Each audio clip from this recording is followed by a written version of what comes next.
तू भी हॅमरला होता ना. हा ते बघितले. कोण जॅमरला होतं? B1ला लावायची. चला आज आमचं शूट आहे आणि शूट साठी आलेल्या आहेत अंकिता मॅडम. बऱ्याच दिवस मीच किंचाळले, ती नाही किंचाळली. कशाला एवढं प्रेमाला बोललं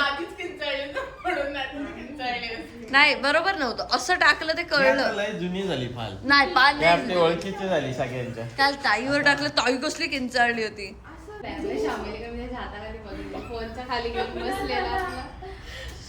सांग सांग काय करत होते? गेल्या वर्षी लवकर पोचून, पण त्या आपल्या आधी गेल्या होत्या. गेल्या वर्षी पण आणि आता पण अॅनिव्हर्सरीला पण जायच्या आदल्या दिवशीपर्यंत मी काम करते. चांगली गोष्ट आहे, वाईट नाहीये. पण यांनी कसा डान्स केलेला कोणाला दाखव.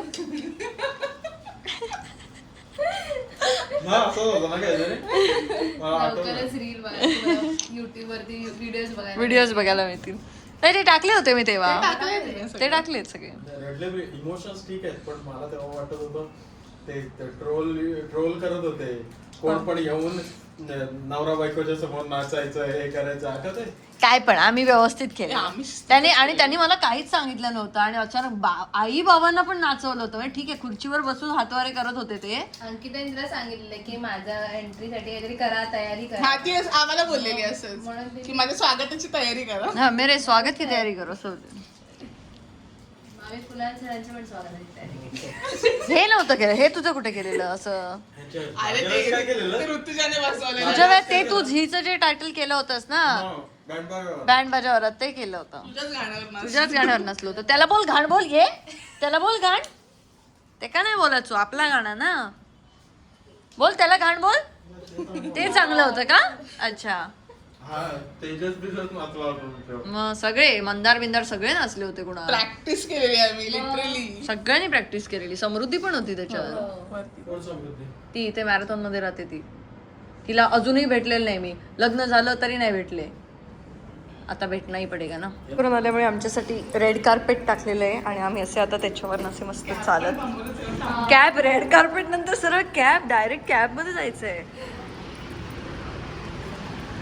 Oh my God. सगळ्यांना भुका लागल्या. चेहरे बघा, चेहरे. वाजले किती? 4 वाजलेत. नको वाजव ग परत बेल.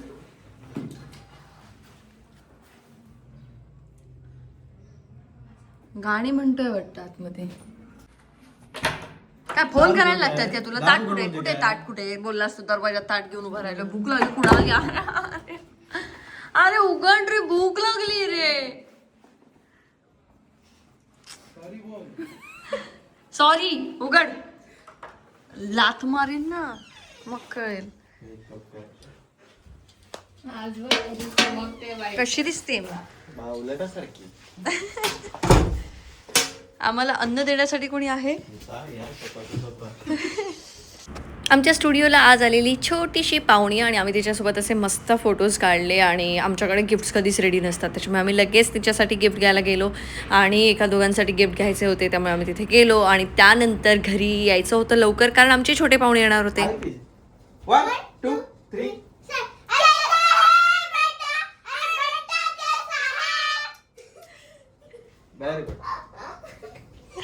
कैसा बेटा? म्युझिकचे क्लास करून आला. कैसा बेटा? भाई का अजूला पण खाऊन आलो. कैसा बेटा? कैसा बेटा? अच्छा बेटा. खाव. आवडलं?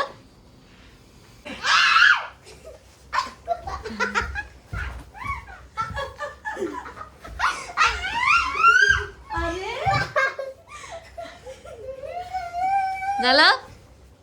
कैसा बेटा? बेटा ठीक आहे. बेटा एक कोने में जाके बैठा था. आता काय तुझं? आम्ही तुझ्यासाठी थांबलोय. हो दे आता. काय आहोत आम्हाला काही काम नाही. हो.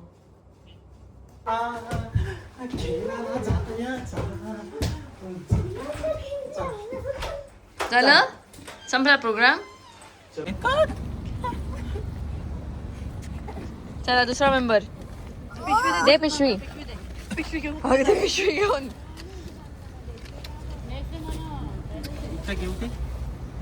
आता वाजलेत किती 11:25 आणि आम्ही चाललोय घरी. सगळ्यात महत्वाचं म्हणजे आम्ही कोणतीही ट्रिप कितीही दिवस आधी प्लॅनिंग केली असेल तरी सुद्धा आमची पॅकिंग कधीही होत नाही, आजही झालेली नाही. आम्ही युरोपला जाण्याच्या आदल्या दिवशी रात्री पॅकिंग केली होती. त्याच्यानंतर आपण इंडोनेशियाला गेलो होतो तेव्हा पण आम्ही एक दिवस आधी पॅकिंग, एक दिवस आधीच पॅकिंग आणि आता गोष्टी विसरत नाही. आणि आता आम्ही उद्या चाललोय, दुपारी निघायचंय आणि अजून बॅग भरलेली नाही आमची. आता आम्ही जाणार आहोत, त्याच्यानंतर आमचं बॅग पॅकिंग वगैरे सगळं होणार आहे आणि माहित नाही ते कधी होणार आहे आणि काय. जर एखादी गोष्ट राहिली असेल तर मग काय करायचं याचं काही आन्सर काहीच नाही आहे. बघू. तर लग्नाला आता हा आमचा आठवडा म्हणजे गेल्या वर्षी आमचं लग्न होतं आणि मी 11 तारीखला म्हणजे आजच्याच दिवशी, आज 11 फेब्रुवारी आहे आणि मी आजच्या दिवशी रात्रीच तिथे घरी पोहोचले होते आणि आई मला म्हणाली होती डायरेक्ट मंडपातच ये ना त्याच्यापेक्षा. आणि आता आम्ही फिरायला चाललो, 1 वर्ष झाले तरी सुद्धा मी तसंच शेवटच्या दिवसापर्यंत अगदी काम करते. आज आम्ही 2 ब्रँड शूट्स केले, पण म्हणजे ही चांगली गोष्ट आहे खरं तर. काम असावं प्रत्येकाकडे, प्रत्येक जण कामात बिझी असावं, जे त्यांना आवडतं ते त्यांना करायला मिळावं आणि आम्ही तेच करतोय. लवकरच आम्ही तुम्हाला काहीतरी सरप्राईज पण देऊ. पण आत्तासाठी आम्ही निघालोय कुठेतरी हिमाचलला जायला. कुठेतरी नाही, जिथे आम्ही पहिल्यांदा गेलो होतो. सगळ्यात पहिली ट्रिप होती ना आपली ती, सगळ्यात पहिली ट्रिप जिथला फोटो आम्ही पोस्ट केला होता मी दसऱ्याला पहिल्यांदा. माझा आणि कुणालच्या नात्याबद्दल मी सांगितलं होतं बिग बॉस मधून बाहेर आल्यानंतर, तो फोटो देखील तिथलाच होता. अशा बऱ्याच पहिल्या गोष्टी आम्ही यावेळेला रिक्रिएट करतोय आणि खूप छान गेलं वर्ष माझं तरी. कुणाल तुझं? खरं सांगितलं तर चालेल. खरं सांग कसं गेलं माझं. हे मस्त गेलं. असतं हेच बोलायचं होतं, म्हणजे मी त्याला सांगितलं होतं मगाशी की तू असंच बोल. मी जेव्हा म्हणेन की हे वर्ष खूप छान गेलं, त्याच्याकडे पर्याय नाहीये दुसरं काही बोलण्या वाचून. आता आम्ही जाऊन पॅकिंग करतोय. काश मला कोणी मदत करू शकलं असतं बॅग पॅकिंगला. पुढे तुझा काय विषय कधी होईल? माझी 10 मिनिटात पॅकिंग. 10 मिनिटं. प्लीज यांना तरी सांगू नको, आज लोकांना सगळ्यांना 10 माहिती आहे. मिनिट. तुला सगळ्यात जास्त वेळ लागतो. 10 मिनिट. बघूया घरी जाऊन. 10 मिनिट. 10 रुपये की कुरकुरे तुरतुरे ते. तर असे सगळे कपडे माझे. तर गायजानू माझी बॅग भरून झालेली असा, म्हणजे भरूक नाही असे मी फक्त असे कपडे ते गोळा करून एका ठिकाणी असे फक्त टाकून ठेवले. सकाळी उठतलंय आणि बॅग भरतलंय. कुणाला कसं इलो घराकडे, मग त्यांना रिळा बघल्यान, रिळा बघून झाल्यानंतर टाइमपास केल्यान, सगळं केल्यान आणि आता जवळपास वाजलेत 12:30 जवळपास वाजलेत. आता तो बॅगे भरण्यासाठी हैसून ह्या ओढ थैसून त्या ओढ असं त्याचा चालू आवाज येत असते तुमका. तर तो प्रोग्राम कधी संपात माहीत नाही, त्याच्यामुळे आता मी निघतोय बाबा. मी आराम चापटवतो लोक माका कोण तू. तर आता सकाळी उठायचा, बाकी सगळी कामं करूची होत आणि आम्ही सिंधुद्योगमध्ये एक वेइंग मशीन घेतली आहे मोठी, कारण आमची जी मोठमोठी पार्सल्स जी जातात त्याच्या वजनासाठी. तर त्याच्यावरती जाऊन मी उद्या बॅगचं वजन करणार आहे, कारण मला असं नको आहे नंतर की जास्त झालं वजन. ऑलरेडी मी खूप एक्स्ट्रा बॅगेजेससाठी पे करून ठेवलं आहे, कारण माझ्याकडे वजन खूप असू शकतं, कारण जॅकेट्स हे ते वगैरे असतं. मागच्या वेळेला आम्ही गेलो तेव्हा वजन जास्त झालं होतं, त्याच्यामुळे मी ते करून ठेवतो. उद्या जाऊन ती आम्ही वेट करू, ते सगळं करू आणि मग दुपारी 3-4 वाजता आम्ही निघू. आता तिथे गेल्यानंतर नेटवर्क कसं असेल मला माहीत नाही, त्यामुळे व्लॉग्स डेली येण्याचा प्रयत्न करू. आम्ही काही व्लॉग्स जे रेडी करून ठेवले ते इकडनं पोस्ट होतील, ते मी तिकडनं लाईव्ह करू शकेन. पण तिकडे बनवलेले व्लॉग्स हे त्या 5 दिवसांमध्ये जर मला पोस्ट करायला जमले नाहीत तर त्यासाठी आत्ताच माफी मागते. पण जसं मुंबईला येऊ तर तसे आम्ही तिकडचं वातावरण, तिकडे आम्ही काय मजा केली हे तुम्हाला सगळ्यांना मी नक्कीच दाखवेन, कारण तिथे ब्लॉग पोस्ट करण्याचं प्रेशर मला नाही घ्यायचं आहे. मला वाटतं की या वर्षातली ही पहिली ट्रिप आहे आमची आणि खूप शांत ठिकाणी आम्ही जाऊन असं तिथे राहतो. आम्हाला असं मनालीला जाऊन फिरायला वगैरे असं काही आवडत नाही. आम्ही मनालीत थांबतच नाही, आम्ही मनालीच्या वर जातो हमटाला, जिथून मनाली दिसतं. आम्ही ऑक्टोबरमध्ये गेलो होतो, ऑक्टोबर नाही, मी याच्या आधी 2-3 वेळा गेले आहे. कुणाल आणि मी एकदाच गेलो आहे, ते सुद्धा बिग बॉसच्या आधी 1 महिना, आणि ते व्हिडिओज आहेतच माझ्याकडे. आत्ता मी असं बर्फाच्या सीझनमध्ये पहिल्यांदा जाते, स्नोफॉल मी तिकडचा कधीच नाही बघितला आहे. मी तिथे कधीच जाऊन स्नोफॉल, कारण मला बर्फ अजिबात आवडत नाही, मला थंडी अजिबात आवडत नाही, मला फ्लाईटने जायला आवडत नाही. पण ह्या सगळ्या गोष्टी मी आता करते कारण माझ्या नवऱ्याला बर्फ अतिशय आवडतो. तो कसा बर्फच आहे आणि मी कशी आग आहे, असं आत्ताच नुकतं एका लाईव्हमध्ये अभिजित सावंत यांनी जे मेन्शन केलं आहे, तर त्या बर्फात जायला आवडतं. आणि मला असं डोंगराच्या ठिकाणी जायला आवडतं, पण मला बर्फ असा विशेष आवडत नाही. पण जाऊ दे, तर काय करायचा बाबा. असो, आपण भेटूया उद्या सकाळी. बाय. Good morning guys. रात्री 8 वाजताची फ्लाईट आहे. अजूनही बॅग भरली गेलेली नाही आहे, फक्त कपडे असे डंप केलेले आहेत. 10 वाजलेत सकाळचे आणि आता बॅग भरली जाईल म्हणजे आता काय ऑप्शनच नाही आहे. तर गायजानू ह्यो आता चल्लो हा जिमाक, म्हणजे ह्याची ही बॅग अशी भरूची असा. आणि किती काय झालं तरी डिसिप्लिन इम्पॉर्टंट आहे. हा पण डिसिप्लिन नाहीये, इनडिसिप्लिन. दिस इज जायच्या आधी अर्धा तास आधी भरणार, कारण मला माहिती आहे कसं भरायचं ते. कसं करायचं ते माहिती. बॉडी बनव, तुझं खेका जाऊ बघा जिमा. बॉडी या बनवाय नाही चाललो. मग खेका चाललं. आरडू नका. आरडा नको. थय मराठी तुझं करेक्ट, म्हणजे भांडण ते मी तुझं मालवणी करेक्ट करतोय, म्हणजे मी आणखी काय असं. मी सांगतो तुला, एक्सरसाइज करणं इम्पॉर्टंट, डिसिप्लिन पाहिजे, शरीराची काळजी घेणं इम्पॉर्टंट. बेवडा वाटतोय पक्का. आता उठलंस जा, आता काय तू बॉडी बनव, ये लवकर. किती वाजले? कुणा 10 वाजले. 10 तुला काय कळतंय? खरं सांग. हे भरायचंय, त्याच्यानंतर आपल्याला हे जायचंय. भरोसा पटकन होता. हा, मी कशाला पाहिजे? तुझं तू भर, माझं मी तुझं भर. भर पहिले, हे बघ तुझं चल भर. चल. लोकांना शांतपणा जात नाही, त्याचं तू मला ते बघ. मारलंय का? ती बघ कोणाली. हे बघ ताई. ताई बघ, पसारा बघ. मार. सावली परत काय छावली परत. हे बघ खरं. काही नाही, तिकडचे तुझे ते ठेवलेस ना सगळे सामान.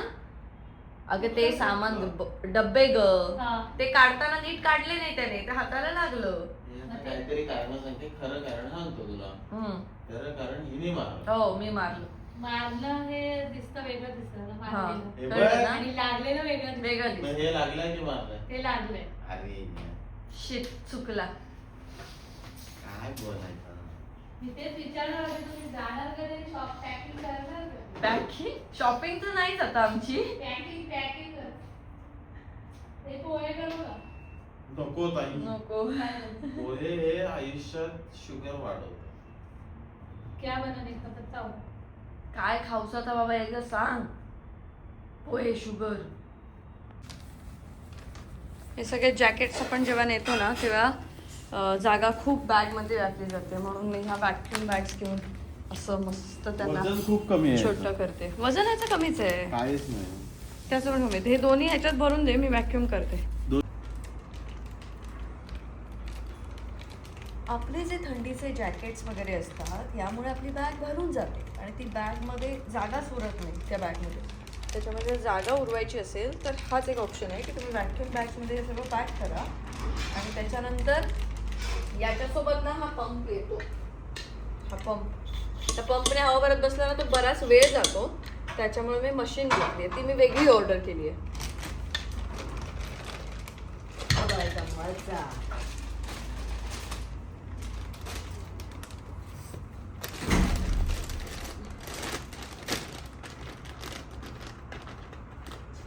बटन निकालने का, इसको लेने का.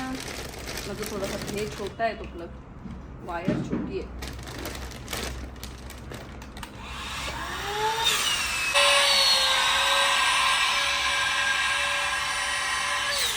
फक्त बघ ही कोड व्यवस्थित बॅग भरते, एकदम घाणेरडे बॅग भरते, मला अजिबात आवडतच नाही. मग तुला आवडण्यासाठी मी बॅग भरतच नाही ना, पण तुला कशाला आवडली पाहिजे. बॅग भरतेस. पण तुला कशाला. बाकी आहे दादा. अजिंक्यकडून शिक जरा. अजिंक्यकडून कशाला शिकायला पाहिजे. मी माझ्या बॅग मध्ये व्हॅक्यूम करून मस्त भरलंय माझं. तुझं काय होतंय. नीट नाही, नीट भरणं. माझी बॅग माझी बॅग, तुझी बॅग तुझी बॅग. मला बघताच येत नाही, मी बघूच शकत नाही. नको बघूस. म्हणालीस. सांभाळून जा, सांभाळून येवा. Happy journey. थँक्यू. आम्ही 18 तारीखला येऊ रात्री. भेटूया. येस, येणार कधी? 18ला रात्री. Bye bye. बाय. सांभाळून जा. येस. करू नका. Bye bye. बाय. जाताना लायसन बिसन सगळं पासपोर्ट वगैरे घेऊन. हे तू मला जसं सांगते तसं गॅस बंद कर.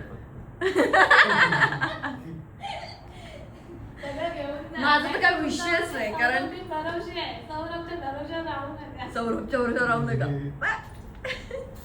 तुम्ही व्हॅक्यूम जे काही हिने सांगितलं ना ते करा, ते परफेक्ट असतं.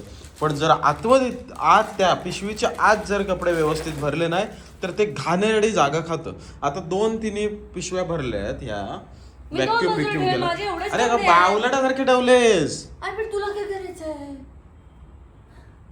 सिस्टमॅटिक एक प्रकार असतो. Systematic हे बघा, मी आता तुम्हाला सांगतो की मी किती कपडे भरलेत. तू काय ब्लॉगिंग काय चालू केलंयस का? माझं नाही, मी काय दाखवतो नाही, ना. मी postच नाही करणार तुझं. हे बघा, मी आयडिया केलेली आहे ना ती तुम्हाला दाखवतो. काय गरज? खाली जीन्स टाकायच्या अशा प्लेन हे करून 1, 2 आणि 3. त्याचा इकडचा एक भाग इकडे आलाय, इकडे आहे. मध्ये सगळे टी शर्ट ठेवायचे. इकडे थर्मल्स ठेवलेत, इकडे स्वेटशर्ट. किती कपडे राहिलेत बघ, आणि प्रॉपर एकदम व्यवस्थित. आणि हेच जर तू त्या पिशवीत टाकले असतेस ना तर 2 साईडला 2 मोठ्या पिशव्या झाल्या असत्या. ह्याला बोलतात सिस्टमॅटिकपणा. आणि हे बघा, काय बघा, हे बघा. बघा बघ. 2 साईडला टाकल्या. अजून किती तुला बाकी हे आहे? पण किती काय खूप बघ, कपडे आहेत तुझे. संपलं माझं. तुला कोणी सांगितलं माझं वाक्य आहे? झाले माझे कपडे. ठीक आहे. उगीच आपलं गावलं मोबाईल घेतलो दुसऱ्याचं चॅनल असा बाबा काहीतरी बोलला. ए माझा आणि प्राचीच्या चॅनलला आलीस ना, काय हा तू अस्तित्वात असा 1 मिलियन सबस्क्रायबर. पोहोचे नाही अजून माझेच जाऊन नाही तुमचे कसे होते ते. मग करा लवकर पटवट सबस्क्राईब. जायचं म्हणून बोलतो. ते या बाजूला कपडे इथे माझे बाकीचे सगळे कपडे येणार. हे या बाजूचं सेट झालं. हे या बाजूला कपडे आहेत. बाकीचं काही छोटं मोठं आहे ते इथे येणार. माझी बॅग सेट आहे. बॅग एवढेच माझे कपडे आहेत. आता हे फक्त शूज आहेत आतमध्ये टाकायचे आणि 1-2 छोटेसे कपडे आहेत. बाकी माझ्याकडे काही नाहीये. उगीच बडबडतो, काही बोलतो. सगळं एकाच बाजूला भरण्याची काही गरज असते का? बॅगच्या सगळं एकाच बाजूला भर, दुसऱ्या बाजूत काय स्वतः बसतलं? हा 1 मिलियन तू का विचारतोय? तुला विचारते. सगळं एकाच बाजूला भरून दुसऱ्या बाजूत काय तू बसतं का बॅगेत? आता त्या साईडला किती काम बाकी आहे ना ते कळेल तुला. हा बघूया ना. बघूया नंतर. माझ्या बॅग मध्ये येऊ नकोस. तुझ्या bag मध्ये मी येतच नाही. बॅग देऊन तर माझ्या बॅग मध्ये येऊ नकोस. अजून मी 20 किलो घेतलंय चेकिंगचा आणि आतमध्ये 7 किलो. माझ्याकडे यंदा कायच नाही. हा, तुला 25 किलो नाही पुरवणार. तू माझ्यावर कशाला वाद घालतोयस? घोषणा केली 1 मिलियन सबस्क्रायबर चॅनल चालवतो. माझ्या चॅनलवर कशाला? माझ्या चॅनलवर कशाला? मी नाही, माझ्या चॅनलवर नाही द्यायची घोषणा बिषणा. मी एडिट करून टाकीन. बघा आपल्या दोघांचं चॅनल चालू होतं याच्यावर सांगतोय मी. हा आपलं चालू करून टाक तू. मी तुला सांगतो त्याच्यावर पहिलाच ब्लॉग टाकू ना, पहिलाच सुपरहिट मी टाकतो. आपण तिकडून, तू तिकडून, मी इकडून. आधी इकडून बॅग भर. काय करू चल. माहितीये? जो माणूस तुम्हाला समोर दिसतोय त्या माणसाने माझ्या एअरपोर्ट्सला खूप नावं ठेवली. सतत हे सांगितलं तुझे एअरपोर्ट्स फालतू आहेत, माझे कसले भारी आहेत. शेवटी त्याचे बिघडले. आता त्याला माझेच एअरपोर्ट्स हवेत. एक बिघडलाय का सांग? का? 1 वर्ष पूर्ण होता ना लग्नाला. म्हणून? ऐकून त्याचे एक सेट बिघडले. हो? समजलं? समजलं? आता मी तुझे वापरतो. खरंच 1 वर्ष पूर्ण झालं. चल. फायनली बॅग्स भरून झालेले आहेत आमच्या आणि आम्ही आता निघालोय. पण घरातला पसारा जो काही आहे हा काही विचारण्यापलीकडचा असतो. त्यात काही नवीन नाही आहे, हे नेहमीचंच आहे. आणि तुम्हा सगळ्यांसाठी आज आम्ही इंटरव्ह्यूचा जो व्लॉग पोस्ट केला आहे तो तुम्ही सगळ्यांनी बघितला का आणि तुम्हाला कसा वाटला? खरं तर हे सगळं गेल्या वर्षी शूट झालेलं आहे आणि तो जो काही व्हिडिओ आहे तो त्याचा बराच डेटा आहे. म्हणजे मी अख्खी एक हार्ड ड्राईव्ह घेतली आहे आणि दुसऱ्या एका फोटोग्राफरने आम्हाला डेटाच दिला नाही. तो फक्त आमच्या लग्नात आला होता. त्याला आम्ही नंतर बरेच फोन केले, बरेच मेसेजेस केले, पण त्यांनी काही रिप्लाय दिला नाही. तर ते एका फोटोग्राफर म्हणजे तो क्लिकोग्राफीच्या टीममधला नव्हता, दुसरा होता. तो डेटा काही आमच्याकडे नाही आहे. बट जो डेटा आमच्याकडे आहे त्या डेटामध्ये आम्ही सुंदर सुंदर असे व्हिडिओज बनवले. तर ते व्हिडिओज तुम्हाला बघायला मिळतील आणि ते व्हिडिओज तुम्हाला नक्कीच आवडतील. आम्ही सुद्धा पहिल्यांदा आमच्या लग्नाचे सगळे व्हिडिओज हे आता आम्ही जिथे जातोय तिथे पोहोचल्यानंतर बघणार आहोत. तेव्हाचे सुद्धा ब्लॉग्स आम्ही बघितलेले नाही आहेत. लग्नातलं काहीच बघितलेलं नाही आहे. मला तर आत्ता कळते की कुणाच्या फॅमिलीतनं लग्नाला कोण कोण आलं होतं, कारण मी तेव्हा चेहरे कोणाचेच ओळखत नव्हते. त्यामुळे आत्ता आम्ही मस्त जाऊन ते सगळे व्हिडिओज बघणार आहोत आणि जे काही आमच्याकडे डेटा आहे त्यातला जेवढा जमेल तेवढा डेटा वापरून आम्ही काही व्हिडिओज बनवले ते मी अपलोड करणारच आहे. ते तुम्ही सुद्धा बघाल आणि तुम्हाला सगळ्यांना आमचं लग्न खूप आवडलं. हे सगळ्यांनी आम्हाला वर्षभर एवढ्या कॉम्प्लिमेंट्स मिळाल्या आहेत आणि मस्त वाटलं. तर तुम्ही सगळे ते व्हिडिओज बघा, एन्जॉय करा. आता आम्ही निघतोय. बाकी आपण बोलू पुढच्या ब्लॉगमध्ये. Bye bye.